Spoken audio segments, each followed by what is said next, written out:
Get mantra and meditation MP3s at JasonGallant.ca. One reason why the human ego is so easy to manipulate is because the ego is trapped in its projection of experiences and suffering. And what this means is the ego itself tries to match the suffering that it's already experiencing and then tries to find a reason externally when the reason for the suffering is internal. But when people wish to hold on to their suffering,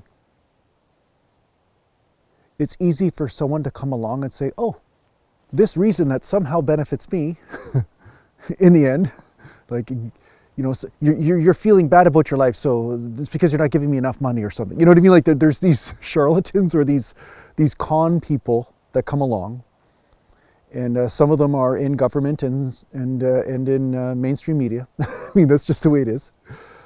You know, like it's funny. Corruption in authority is nothing new. I mean, that's been around since the dawn of time. You know, corruptions in governments and kings and queens and people doing horrible things to the population. But usually what they did was they got a lot of the population behind them by telling them a story that matched the suffering that was within the society at the time. So say you're a child and you're scared, and then somebody tells you the story of the boogeyman.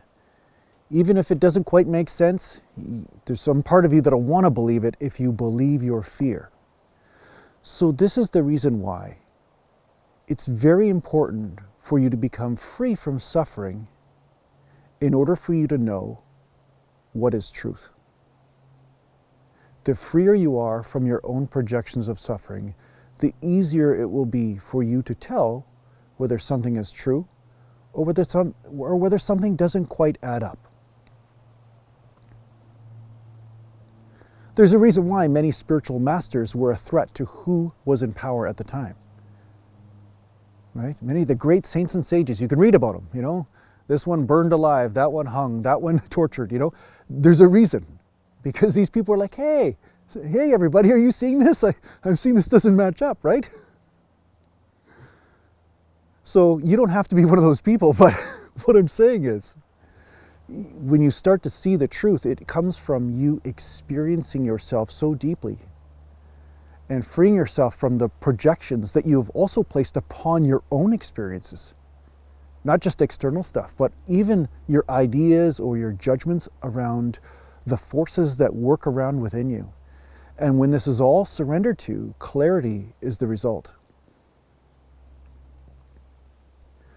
So clarity is a tremendous weapon against ignorance, darkness, separation from truth, whatever you want to say.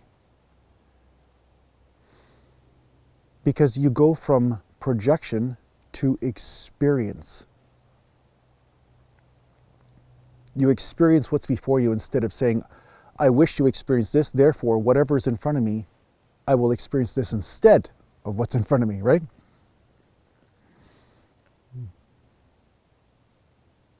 I mean, everyone has had a moment of this in their life where they've chosen to think a certain way about something, and then, of course, they had to learn a hard lesson later on when reality became too strong.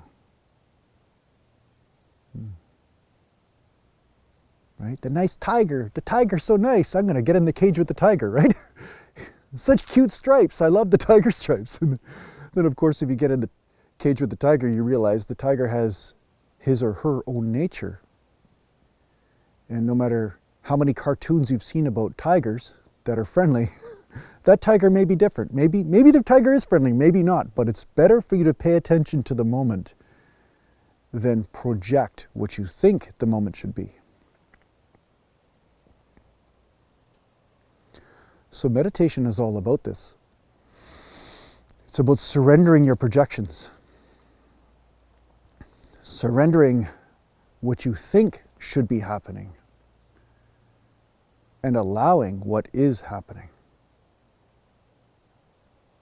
And then the real conversation between you and the universe begins, but it happens through the heart, not through the mind.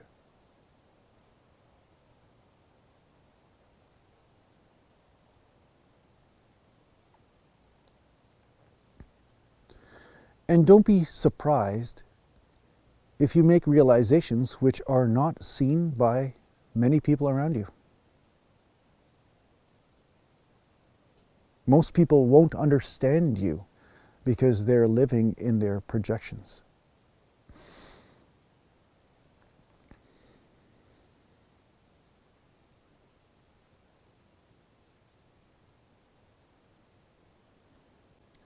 When you're the first among many people to experience something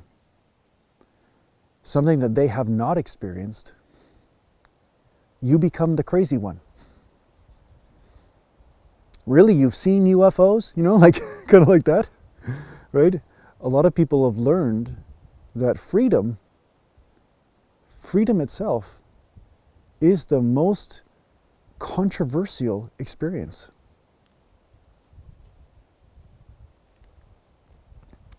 Aliens and Sasquatch, all that kind of stuff, that's minor compared to freedom.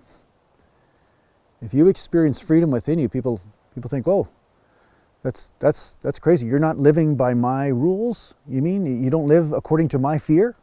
My fear doesn't dominate your action? Oh, you're dangerous.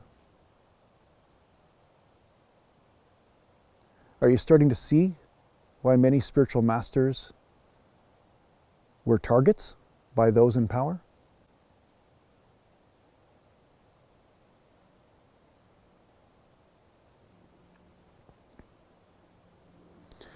It's because the collective at the time was sharing an ego of ignorance. And remember what I've said before, is the ego tries to defend itself from its own freedom, from its release, right? So just as the resistance of your own ego within you will come up at times when you get to deeper levels of surrender to all that is, there is also a collective game going on. A collective idea of what this all is that resists a greater freedom coming in.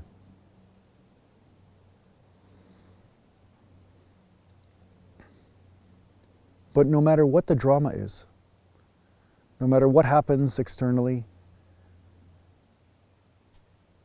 remember that freedom is who you are.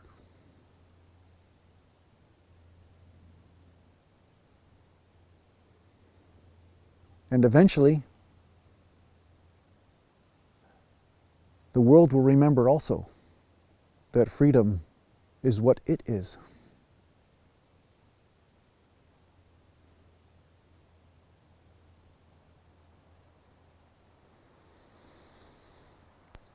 So the main reason why I'm saying this today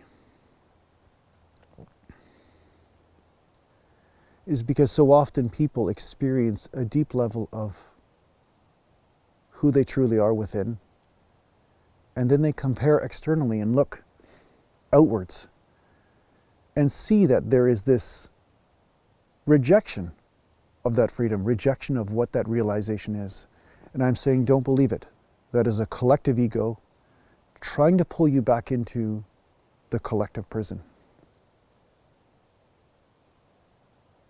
Honor your experiences. Honor the depth of your freedom. And realize that even if those around you don't see it, it is still the truth.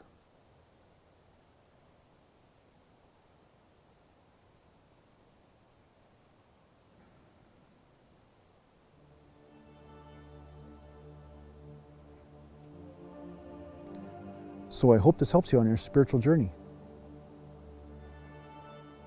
Take care for now.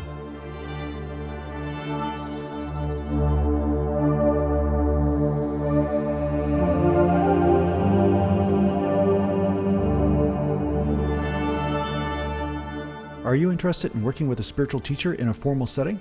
Well, perhaps the Wisdom Life School is for you. If you're interested in checking out what the Wisdom Life School is all about, just go to aratima.com.